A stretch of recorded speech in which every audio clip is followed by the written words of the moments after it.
Hi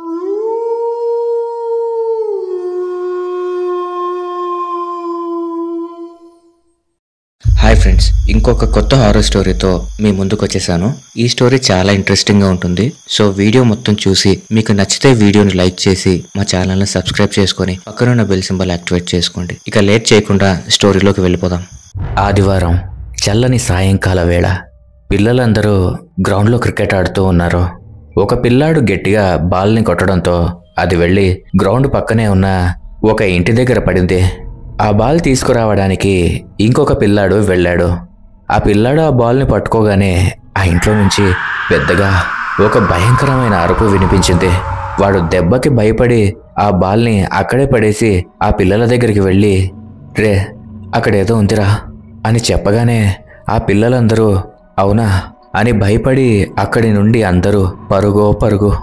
ఆ రోజు రాత్రి, హలో చెప్పు రమా, ఆఫీస్లో ఉన్నగా, ఎందుకన్నిసార్లు ఫోన్ చేస్తున్నావు అంటూ విసుక్కుంటూ మాట్లాడుతున్నాడు భర్త రాజు. అందుకు రమా, పిల్లాడికి ఫుల్ జ్వరం అండి, దేన్నో చూసినట్టున్నాడు, బాగా భయపడుతున్నాడు అని కంగారుగా చెప్తోంది. అందుకు రాజు, దేన్నో ఏం చూసిండడు, ఆ అడ్డమైన మేకప్ వేసుకున్నప్పుడు నిన్నే చూసి భయపడుంటాడు అని కోపంగా అన్నాడు. మీరలా మాట్లాడితేనే నాకు కోపం వచ్చేది, త్వరగా ఇంటికి దయచేస్తే హాస్పిటల్కి తీసుకెళ్దాం అని కోపంగా ఫోన్ కట్ చేసింది రమ. కాసేపటికి భర్త ఇంటికి రాగానే ఆ బాబుని హాస్పిటల్కి తీసుకొచ్చారు.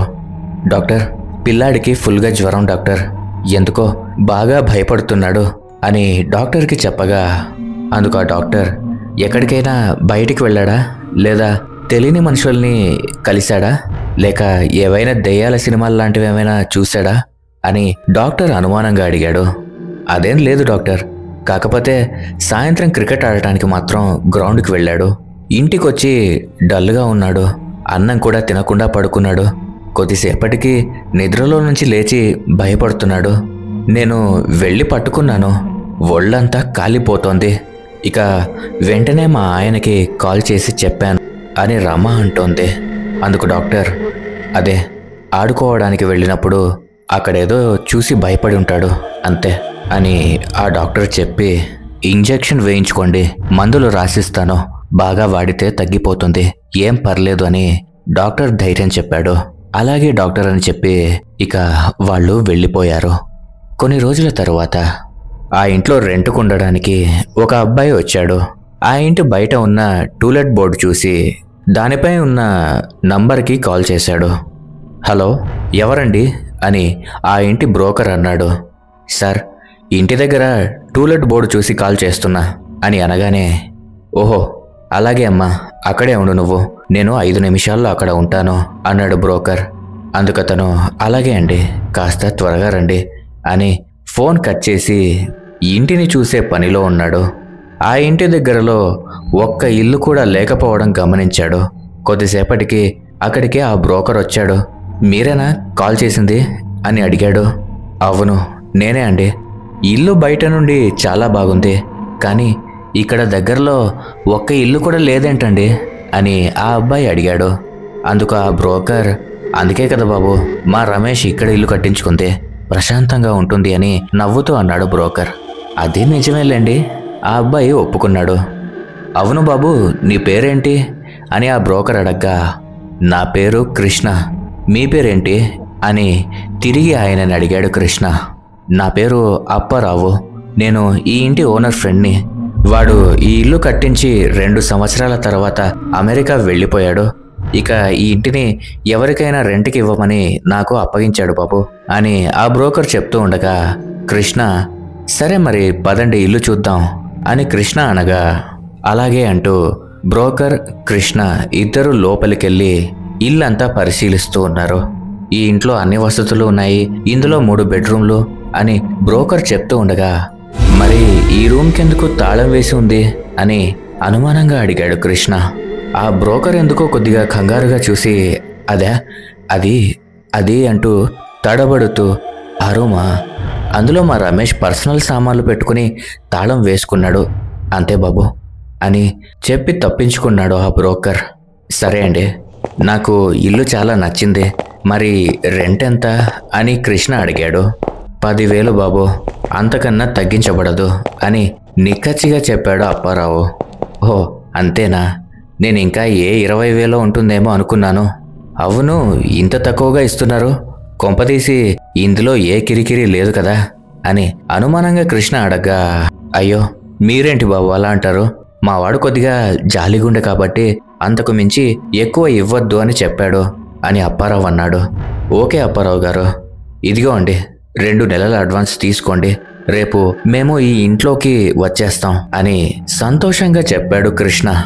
అలాగే బాబు, మంచిది, మరి నేను వెళ్ళొస్తాను, జాగ్రత్త బాబు, జాగ్రత్త అని ఏదో తేడాగా అప్పారావు చెప్తున్నాడు. మీ ఇంటిని జాగ్రత్తగా చూసుకుంటాం, మీరేమీ భయపడకండి, అప్పుడప్పుడు వస్తూ ఉండండి అప్పారావు గారు అని ప్రేమగా చెప్పాడు కృష్ణ.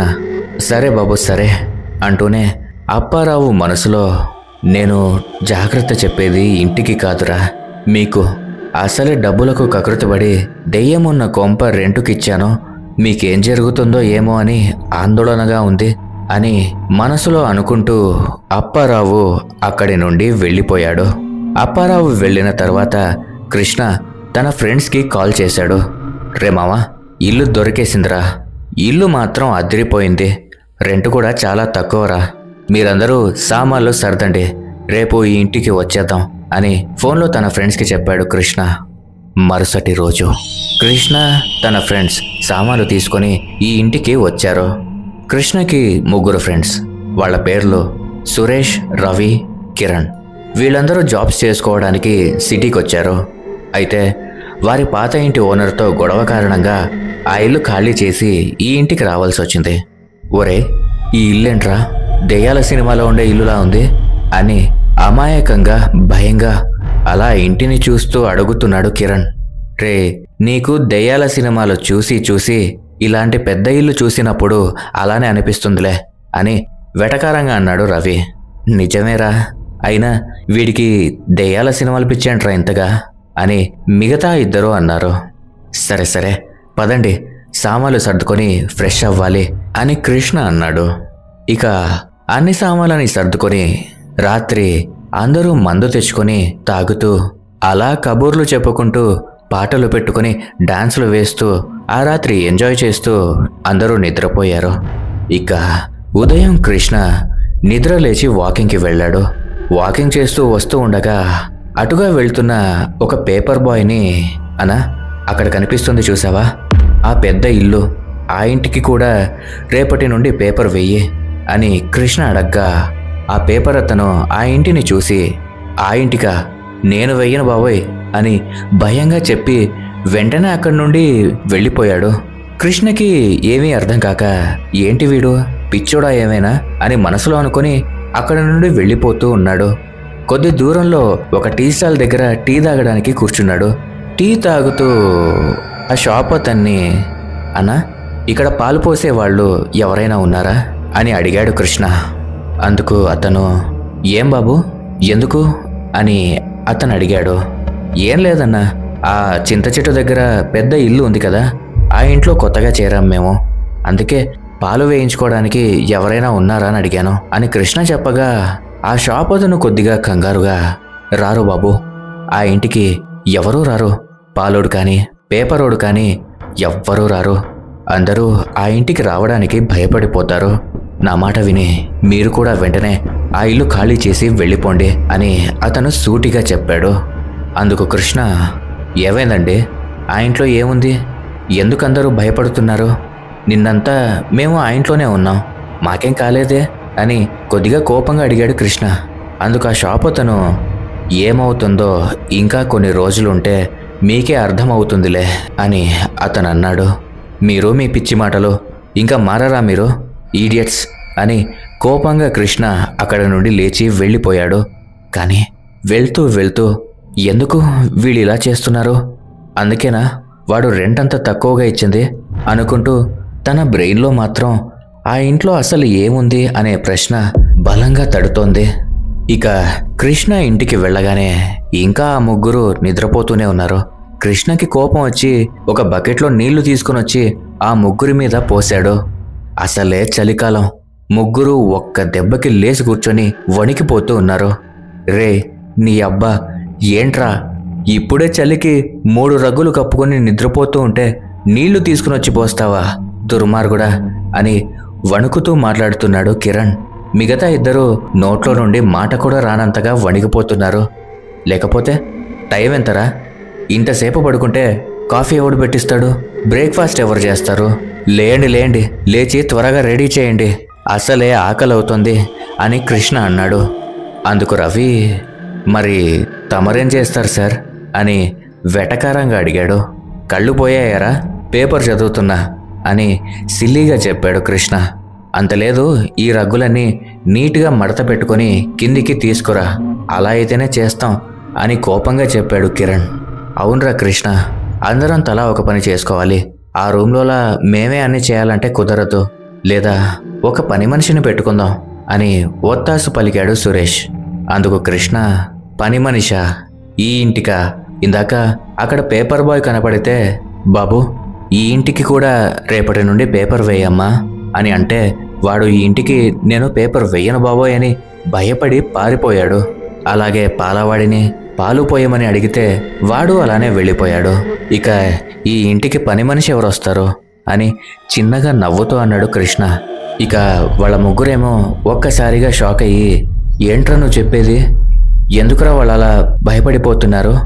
కొంపతీసి ఈ ఇంట్లో దయ్యం ఏమైనా ఉందా అని ఆ ముగ్గురు బెత్తురు చూపులేసుకొని అడిగారు.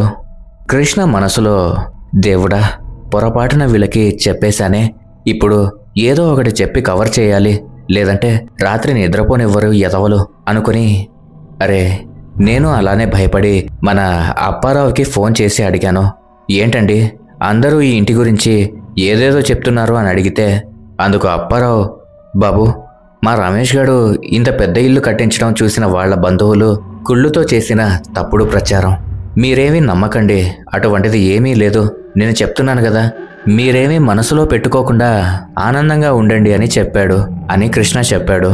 అందుకు రవి వెటకారంగా, మాకు నమ్మకం లేదు దొరా, మీకేం, నువ్వు సురేష్ ఇద్దరు ఆఫీస్కి వెళ్ళిపోతారు, ఇక్కడ ఖాళీగా ఉండేది నేను కిరణ్ గాడే అని జాలిగా అన్నాడు రవి. అందుకు కృష్ణ, రే ఏం కాదులేరా రవి, మీకేమైనా అయితే నేను చూస్తూ ఉంటానా అని కృష్ణ అంటూ ఉండగా, ఏం చేస్తావు, పరిగెడతావు అంతేగా అని రవి అన్నాడు. ఆ మాట అనగానే వాళ్ళందరూ నవ్వుకున్నారు. సరే సురేష్, ఆఫీస్కి టైం అవుతుంది, పదరా రెడీ అవుతాం, మళ్ళీ ఆ బాస్ గాడి గోల తట్టుకోలేం అని హడావిడిగా కిందకి వెళ్ళారిద్దరు. రవి కిరణ్ మాత్రం ఒకరి ముఖం ఒకరు జాలిగా చూసుకుంటూ ఉన్నారు. కాసేపటికి, సరేరా వెళ్ళొస్తాం, రే రవి నువ్వు ఆ దెయ్యాల సినిమాలు చూడడం ఆపి కాస్త కామెడీ మూవీస్ చూడు, భయాన్ని మర్చిపోయి ఆనందంగా ఉంటావు అని సురేష్ చెప్పగా, అవునరా అది బెస్ట్ అని కృష్ణ నవ్వుతూ అన్నాడు. అన్నా నమస్కారం అన్నా, మీరిద్దరూ వెళ్ళండి, మా సావు మేము వస్తాం అని వెటకారంగా చెప్పి వాళ్ళని వెళ్ళమన్నాడు కిరణ్. ఇక కృష్ణ సురేష్ బైక్ మీద ఆఫీస్కి వెళ్తూ ఉండగా వారికి ఎదురుగా ఒక అమ్మాయి నిలబడి ఉంది. ఆ అమ్మాయి కృష్ణ లవర్, పేరు గీత. కృష్ణ బైక్ని ఆపి, ఏంటే రోడ్డుకడ్డంగా అలా నిలబడ్డావు, గుద్దుంటే సచ్చేదానివి అని కోపంగా అరిచాడు కృష్ణ. అవునా, అదే మంచిది, చస్తే అయినా ప్రశాంతంగా ఉంటుంది అని బాధపడుతూ అంటోంది గీత. ఏమైంది గీత, ఎందుకు అలా నిలబడ్డావు అని సురేష్ అడిగాడు. అందుకు గీత, చూడు సురేష్, ఫోన్ చేస్తుంటే ఫోన్ ఎత్తడు, మెసేజ్ చేస్తే చూసి కూడా రిప్లై ఇవ్వడు, మీ రూమ్కి వెళ్తే మీరు ఖాళీ చేశారని చెప్పారు, కోపంలో ఆ ఓనర్ గాడిని కూడా తిట్టేసి వచ్చేశాను, మీరు ఆఫీస్కి వెళ్లే రూటు ఇదే కదా అని ఇక్కడే మీకోసం నిలబడ్డాను అని అమాయకంగా చెప్తోంది గీత. అందుకు సురేష్, రే కృష్ణ ఏమైంది, ఎందుకురా అని అడగ్గా, రే నేను ఇల్లు కోసం వెతికే పనిలో ఉన్నా కదరా, 2 రోజుల నుండి ఫుల్ బిజీగా ఉన్నాం కదా, సామాన్లు సర్దుకోవడంలో ఉండి కొంచెం అవాయిడ్ చేశాను, దానికే ఇలా చేస్తుంది అని కృష్ణ అన్నాడు. అవన్నీ కాదు సురేష్, సాయంత్రం ఆఫీస్ అయిపోయాక మండీ బజార్ కాఫీ షాప్కి రమ్మను, నేను ఇప్పుడు వెళ్ళిపోతాను అని కోపంగా చెప్పింది గీత. అందుకు సురేష్, రే ఆఫీస్కి టైం అవుతుంది, అసలే మన బాస్ గురించి తెలుసు కదా, వస్తా అని చెప్పు, త్వరగా వెళ్ళిపోదాం అని చిన్నగా కృష్ణకి చెప్పాడు. ఇక కృష్ణ అలాగే సరే వస్తా, నువ్వు వెళ్ళి, ఇప్పుడు ఆఫీస్కి టైం అవుతుంది, నేను వెళ్ళొస్తా అని చెప్పాడు కృష్ణ. ఇక గీత ఆనందంగా గెంతుతూ, నువ్వు సాయంత్రం రాకుంటే రేపు ఇలా రోడ్డు మీద కాదు, డైరెక్ట్ మీ ఆఫీస్కి వచ్చేస్తా చెప్తున్నా అని గట్టిగా అరిచి గీత అక్కడి నుండి వెళ్ళిపోయింది. ఇక కృష్ణ సురేష్ ఇద్దరూ ఆఫీస్కి వచ్చి వర్క్ చేసుకుంటూ ఉండగా మధ్యాహ్నం కృష్ణకి ఏదో కాల్ వచ్చింది. కృష్ణ కాల్ లిఫ్ట్ చేసి, హలో, చెప్పండి అప్పారావు గారు, ఏంటి ఇప్పుడు కాల్ చేశారు అని నవ్వుతూ మాట్లాడుతున్నాడు కృష్ణ. నేను అప్పారావు భార్యనయ్యా, ఆయనకి యాక్సిడెంట్ అయింది, 2 రోజుల నుండి కోమాలో ఉన్నాడు. ఈరోజే కళ్ళు తెరిచి నీకు ఏదో చెప్పాలని నీకు ఫోన్ చేయమని సరిగ్గా మాట్లాడలేక సైగల ద్వారా, వచ్చి రాని మాటల ద్వారా చెప్తున్నాడు. అది అర్థం చేసుకుని నేను నీకు ఫోన్ చేశాను. నువ్వు త్వరగా అపోలో హాస్పిటల్కి రాబాబు అని ఏడుస్తూ చెప్తోంది ఆయన భార్య. కృష్ణ ఒక్కసారిగా షాక్ అయ్యి, ఆయన నాకేం చెప్పాలనుకున్నాడు అని అయోమయంలో వేగంగా హాస్పిటల్కి వెళ్ళాడు. అక్కడికి వెళ్ళగానే ఆయన భార్య గుండెలు బాదుకుంటూ ఏడుస్తోంది. ఆమె ఏడుపుని చూసి కృష్ణకి ఇంకా భయం వేస్తోంది. కృష్ణ కొద్దిగా ధైర్యం చేసి ఆమె దగ్గరకు వెళ్ళి, ఏమైందమ్మా అని అడిగాడు. చనిపోయాడయ్యా అని ఇంకా గట్టిగా ఏడుస్తోంది ఆవిడ. ఏడవకండమ్మా అని కృష్ణ తనని ఓదార్చి ఆ పక్కనే ఉన్న ఆయన కొడుకు దగ్గరికి వెళ్ళి, అసలు ఎలా జరిగింది అని అడిగాడు కృష్ణ. అందుకు ఆ అబ్బాయి ఇలా చెప్తున్నాడు, ఆ రోజు ఎవరికో ఇల్లు చూపించడానికి వెళ్ళాడంట. వస్తున్నప్పుడు దారిలో లారీ గుద్దేసిందట. అక్కడున్నవారు హాస్పిటల్లో చేర్చారు. అప్పటికే చాలా సీరియస్ కండిషన్. ఇక చనిపోయేటప్పుడు ఎవరికో ఫోన్ చేసి పిలవమన్నాడు. అమ్మ అతనికి ఫోన్ కూడా చేసింది. అవును, ఇంతకు మీరేనా అతను అని అనుమానంగా అడిగాడు అతను.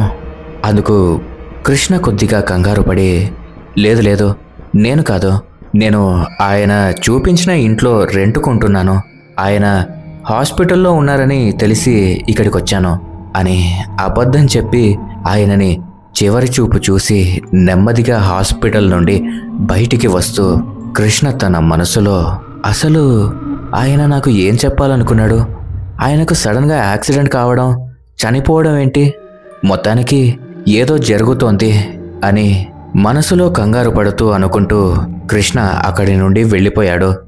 ఇంతకీ ఆయన కృష్ణకి ఏం చెప్పాలనుకున్నాడు? అసలు ఆయన చావుకు ఎవరైనా కారణమా? ఈ రహస్యాలన్నిటి గురించి తెలుసుకోవాలంటే ఆ ఇంట్లో దెయ్యం ఉంది పార్ట్ 2 కోసం తప్పకుండా వెయిట్ చేయాల్సిందే.